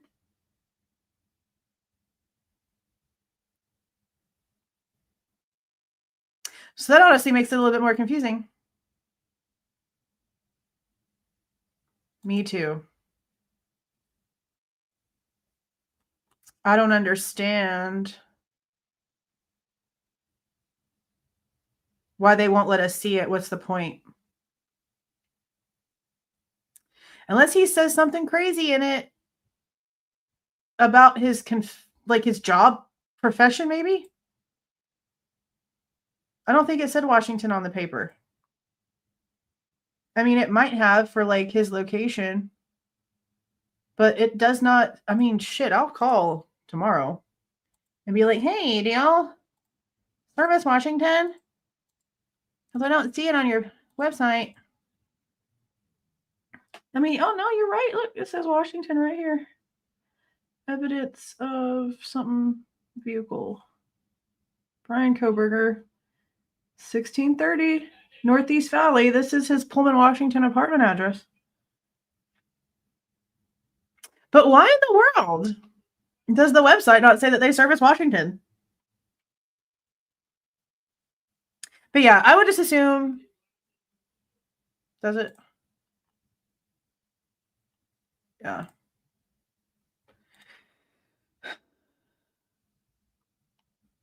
Yeah, I mean, I'm just going to assume it's because he's a TA. I'm just going to assume it's because he's a TA. Now, let me show y'all. Let me show y'all where this thing damn well has a stabbing come in through the dispatch. Like while she's on the freaking thing with dispatch. It's wild. Is it going to pop up in here? No. Let's see. Yeah, it's not going to do it like that. We're just going to have to listen.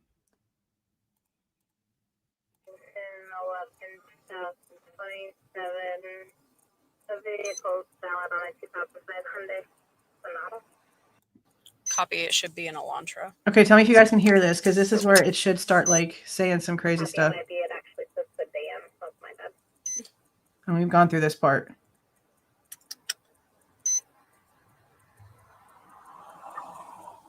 Sierra 334 stopping. You heard it? 334. They just called it a stabbing. 334. Sierra 334 stopping. Stabbing. Isn't that wild? How freaking ironic.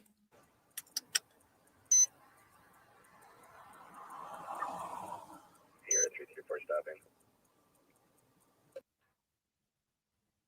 Ain't that wild? Isn't that crazy?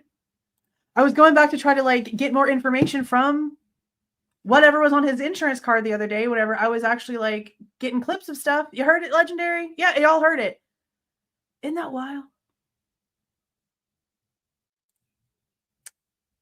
Mysteries linger in Moscow. Yeah, I heard that and I was like, what? I don't know. I can't listen. I'm going to try to... I'm not good at audio stuff. I can basically just like make the volume a little bit louder as I'm editing stuff. That's about it. I don't know how to do all the stuff where you like, you clear it up. I'm going to try though. I'm going to try to get that little piece down here, like downloaded so I can clean it up and I can try to like maybe get a FOIA filed. Because isn't that insane? Like it would have been around this time. Like what time is this? This is 10/14/22 at 16:38. So something happened. And is this WSU getting pulled over by WSU or by Pullman here? It's WSU. So does WSU and Pullman like use the same dispatch? I don't know. I'm gonna have to see because I know that like even Moscow goes through what is it called, Whitcomb? Oh, maybe. I mean, if you put on closed captioning, I don't think it catches all of it, but I can try the Google thing later. Let me see.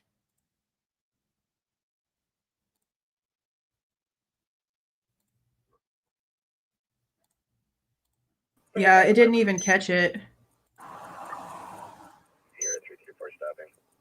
See? It just at the bottom. Sierra 334 stopping. Let's see if I can hear the address because he does say something else. King 5688. See, and I could have sworn he just freaking said King.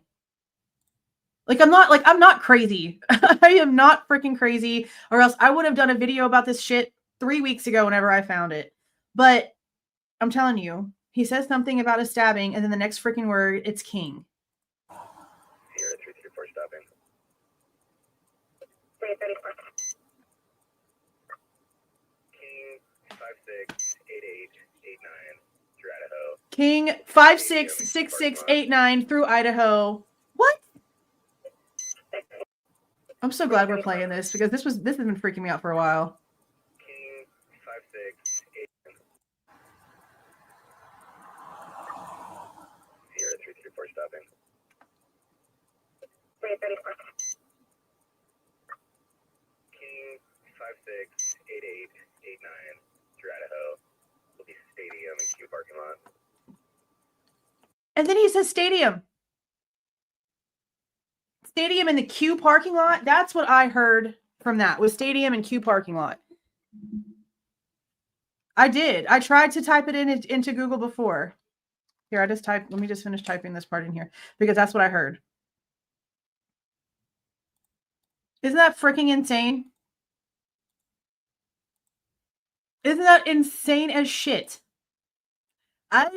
Look, I've gone through this thing forever. And I'm just now hearing this 3 weeks ago. And what the frick is Q? Is that like some sort of what you call it? Abbreviation for a sorority or a fraternity house? Yeah, that could be. But for it to be all numbers after that, is that normal? I don't know. But it's wild. It's talking about Idaho, stadium, King, stabbing. on the freaking pullover of Bryan Kohberger. Thank you, Lisa. I'm glad that y'all think that I'm not crazy. Like I'm glad that I played this because I've got y'all being like, oh my god, no, I hear it. Because man, Queen parking lot. It could be. I don't know. Thank you, Lisa. I don't know.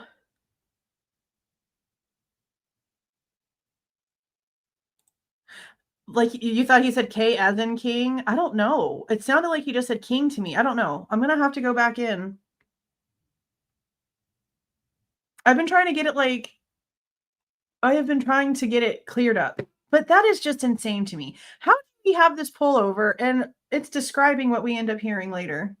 Because Stadium Way is a ginormous part of this. Like it's in the freaking PCA. Yeah, I'll play it again and I'll slow it down. And I'll play the whole thing this time. Oh, thank you. Hurricane Train. Reminds me of my living in Louisiana days. Thank you for the super sticker. Let me play it one more time. I just find it crazy. Like, how did we not? How did we not? It's just wild. Here, let's listen again. 5688 0334 stopping. 0224 stabbing. 5688.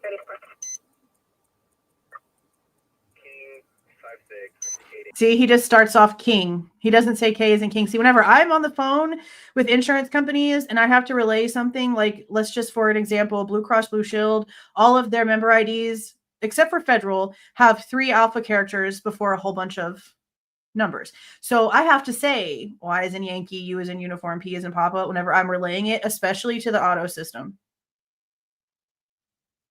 Very much could be a license plate. 0334 stopping. You know what? Maybe. Could it be 02247? I'm not afraid to be wrong. I just know I heard that and was like freaking out. I'm going to have to get this cleared up more. 568889 through Idaho. Will be Stadium and Q parking lot. 1638.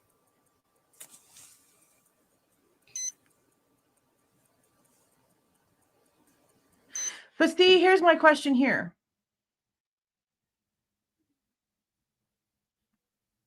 If this was something that was going on in Idaho, why is it coming through the WSU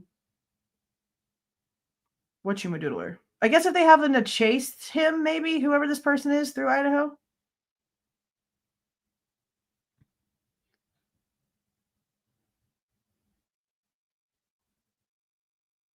Listen to it one more time. 89 through Idaho. Will be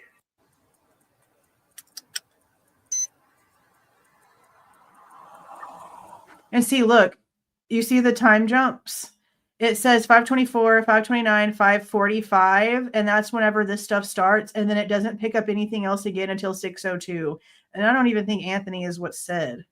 0334 stopping. That sounds like stab. 334. 568889 through Idaho. Will be Stadium and Q parking lot. Okay, let me pull up something on the map and see what I can find. I have to like search it up and get it on there first in case something about my personal location is on here because my ex is psychotic. So just give me a second. Stadium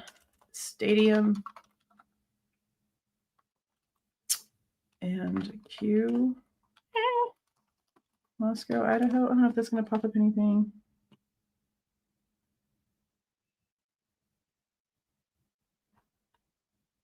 The date? Oh, that's not a bad idea. October 14th, 2022. Stabbing. I guess we would say Pullman first. Of course, it's just going to show me freaking Bryan stuff.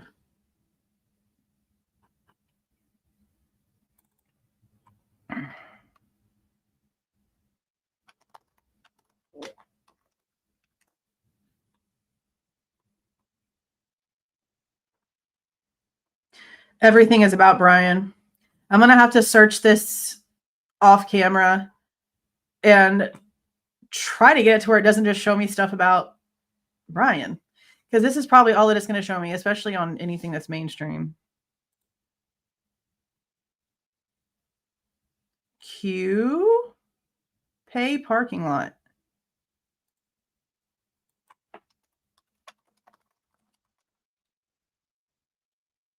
In Moscow?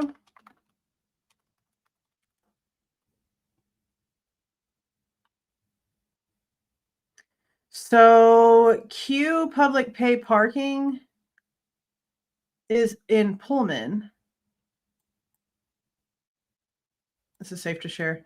It's in Pullman. And they're saying that this guy was going through Idaho? It can be 1,000 different things, yeah. 5689 King Road. Okay, let me share that one. Let me get to it on this side. 5689. Is that an address that you know of, or are you just going off what we just heard?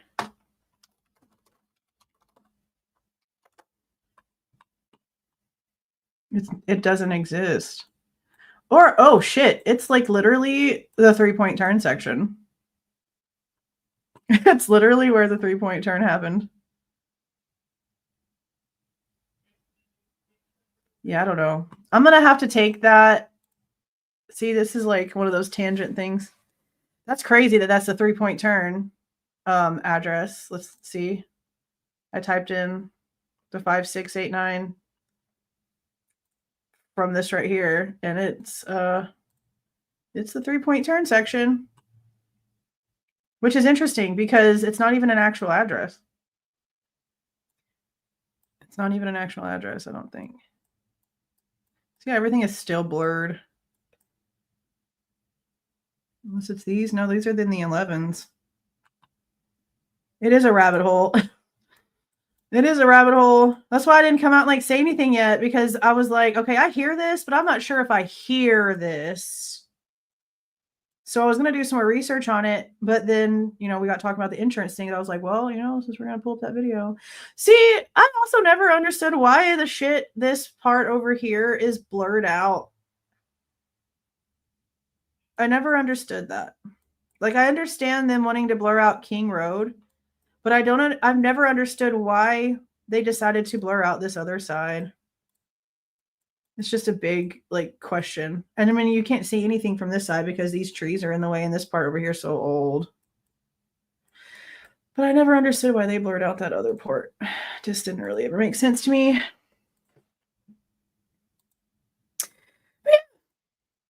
Yeah, I just wanted to see if you guys heard it. Because I just wasn't sure. That's why, again, I didn't do a video on it. I don't like to just, like, jump on stuff.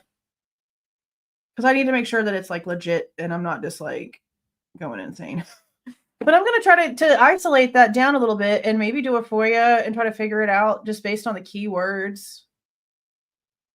Because honestly, y'all saw, for those of you that saw the FOIA that I submitted to get the August 21st pullover, I didn't put any damn thing in there about Bryan. Yeah, we all heard it. I just need to try to figure it out. I'm going to try to file a FOIA for that date. But I didn't say anything about Bryan in my FOIA request. I literally gave the cross streets, the police officer's name, the date. I think that's it. I didn't use Bryan's name whatsoever because I wanted to see what they would do, and they still, within like 3 hours, was like, see, that's what I thought too. I could have sworn that before everything was blurred, that's where we saw a damn camera pointing right at the front door. That's what I remember. That's what I remember just fine. I've tried that before. I have it closed out, I think. I've tried that before. But it's like blocked off on that side too because it's not really a road. That's an outlet. Let me go back one more and see if it'll let me back out of here. Let me turn this part back on.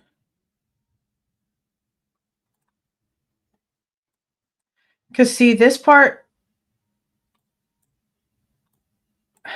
It's so crazy that you can like literally still see the top of the house knowing that it's not freaking there. You'd think after all this time they would have gone back in. You'd think they would have fixed it. Yeah, see, you can't like come in from any other way to see anything at all. It's so crazy how old this looks. But see, look at these stairs, like all these trees. People could just be walking anywhere. Just wild. And where is the house that they had the... Is it over here?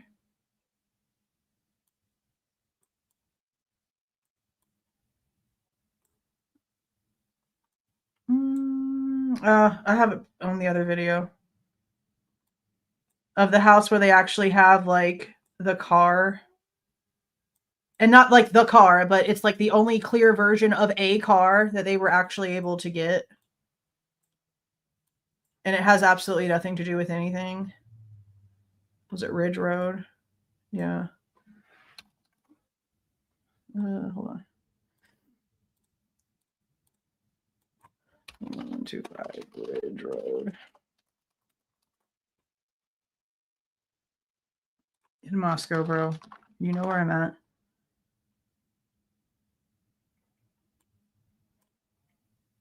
Yeah. See, because King is over here. And Ridge Road is all the way over here. Like, that's kind of like... It honestly doesn't even make any sense. Unless they're trying to say that the car on that camera went, like, straight this way. And they, like, caught it on this curve. It doesn't really make a lot of sense either. Because the car would have had to have gone, like, all the way this way and back. I mean, it's a full circle all the way back around. But then again... They've already said that the camera that picks up the car doing the 3-point turns, that car is not on anything else. And that's apparently according to all of the experts. And even the expert emails that they have, he's not confident. Not confident at all. Not confident at all. But I'm going to write it down to try to get a FOIA of whatever the hell's going on here on 10/14/22.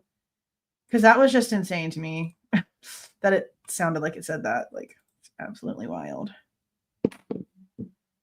So I don't know. I saw somebody earlier say something. So let me ask you guys, because I don't know the truth on what this was. The white car in the parking lot of King Road, who did that belong to? Hey, down the rabbit hole. Does anybody know like specifically who the white car that's in the parking lot belongs to?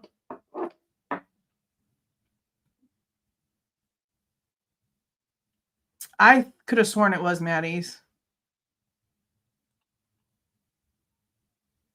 See, there's people saying Jack D, but that doesn't make sense because Jack D had his own house to park his car at. And he walked to King Road. He was asleep. Let me pull up the photo. He was asleep, according to what we heard from Christy. That's what I thought it was Maddie's. See, I'm asking because some people in a video are trying to say that it was Dylan's boyfriend's car. I was like, yeah, there's no way that it was Dylan's boyfriend's car. And we didn't know about that. Yeah, parked at 1122.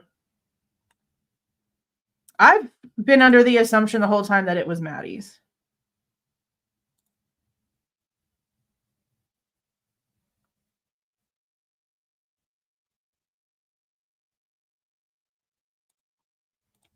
Let me pull this up so y'all can know which one I'm talking about.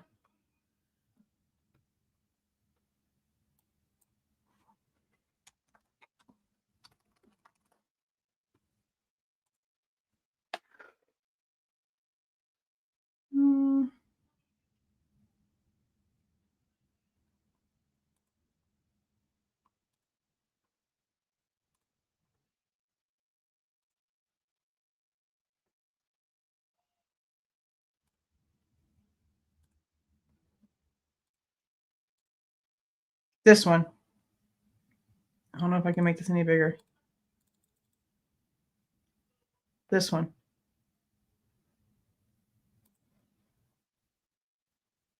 That's what I was under the assumption this was Maddie's, but there was like an entire group of people tripping out trying to say that this was Dylan's boyfriend's car in a video that I watched earlier today, and I'm like, there ain't no freaking way. That's what I thought, because Xana's is the blue one, and then this is Kaylee's, and this is supposed to be Ethan's Jeep, right? And then this is Maddie's car. That's what I've always thought. Because I feel like if Dylan's freaking boyfriend's car was there that night, then we would be having a completely different discussion. So that doesn't make sense. That's what I thought too. I just wanted to make sure. Because I know that sometimes my brain doesn't remember things correctly. But I know that whenever I heard those people talking about that earlier, I was like, bro, what? I think y'all are tripping a little bit. I don't believe that that's correct. So I'm glad you guys remembered. Glad you guys remembered. She's been sleeping this whole time. I'm about to make her mad. I'm about to pick her up. I don't want to move the camera. Come here, babies. Oh, stretch it out. Come here. Oh, stretch. She's so long. You don't wish to my babies. She can go back to sleep now. It's Ethan's Jeep.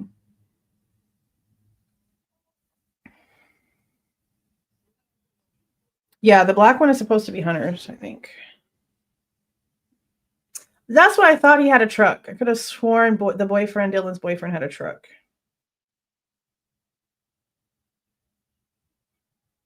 Captain Crunch, which one are you eating? We don't buy the regular, the buried Captain Crunch anymore because of all the color, red dye or whatever. But we get the cinnamon one, the regular one, and then the peanut butter one. The peanut butter one is my youngest son's favorite. Yeah, I thought it was Maddie's. I just wanted to make sure with you guys. I was pretty positive it was Maddie's. Oh, did I wake you up? You'll be right. But okay.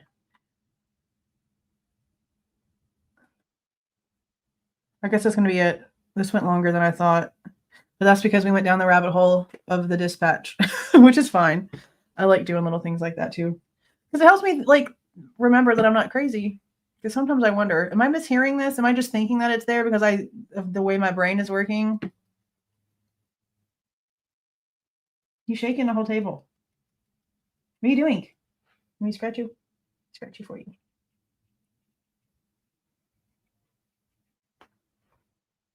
She's over it. Yeah, I'm going to go ahead and download that probably tonight and try to get it cleaned up a little bit, and then we'll talk about it in another video. But thanks for showing up in here and talking to me about these things. I really wanted to try to figure out what was the difference. I was really confused because, again, I really thought that the state was going to be the only one filing the motions of limine and that the motions to suppress or what the defense was doing. I had no idea that it was... Well, limine is both sides. Suppression is only the defense. One's for constitutional rights violations. One is for you literally not wanting things that are irrelevant brought up in trial. It's good to know the differences because I sure the hell didn't know.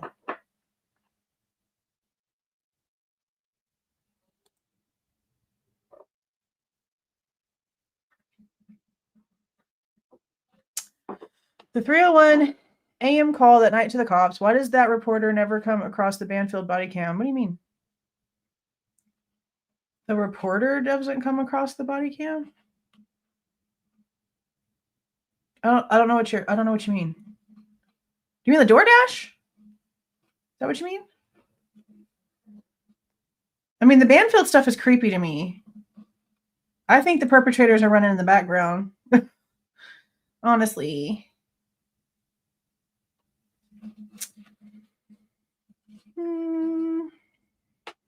I don't know. I have no idea.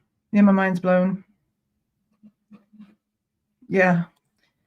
Yeah, I'm glad that all you guys were here for that because it tells me that y'all care about what the differences are and aren't just going to take somebody's word for it, that you want to know the facts, what it means. I like learning new things. Thank you, Melinda. Thank you for the super sticker. Yeah, see, that's another thing about that 301 thing.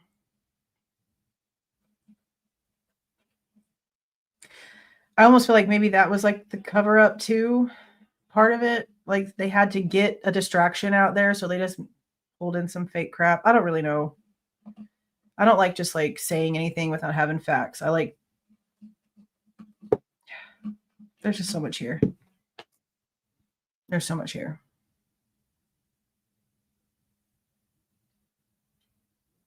Hey, Mads. I don't trust anything either. I trust nothing. Yeah, Banfield is crazy. Hi. Come on. Come on, you know you're going to do it anyway. Oh, now that I want her to jump, she doesn't want to jump. Okay, I'm going to go feed her again because she's fat and needs food. And go watch TV. Oh, there she goes. Hi. She's, well, y'all can't see her, but she's like, she's taking control of my keyboard. There she goes. Oh, thank you, Mads. Mad gifted 10 memberships. Thank you, thank you, thank you. That's very sweet. Say bye-bye. Say bye. Say I'm going to go be a brat now. She has an attitude. Big attitude. I'm going to have a video coming out in the morning. It's almost done being edited. I was asked about something that apparently got said in court by the judge about a bag of clothes. And it seems like a couple of people might have misconstrued what they heard, which has been common in this thing because his mic is horrible and their conversation is wild. And half the time you can't understand what he's saying. But I went and clipped it and then went back through to try to prove what he said. Couldn't find it. So that video is going to come out in the morning. What are you going to do? Eat my face? You going to eat my face? Yeah. Oh, she's purring. She's going to just melt right here. Yep. He said, love you too. Yeah, what he said is crazy interesting. He says some crazy stuff. I know, exactly. Think about how much the jury is going to misconstrue. That's the biggest problem. That's the biggest problem. She's telling me, Mom, get the hell off. I'm ready for you to come lay down so I can be on my pillow. Thank you so much for the super stickers and the super chats and the gifted memberships and for you guys just being here. I'm going to go ahead and close this off now and write down all the things I said I was going to do in my little handy dandy notebook over there. You guys should see me in the morning. So you'll have a great night. See y'all.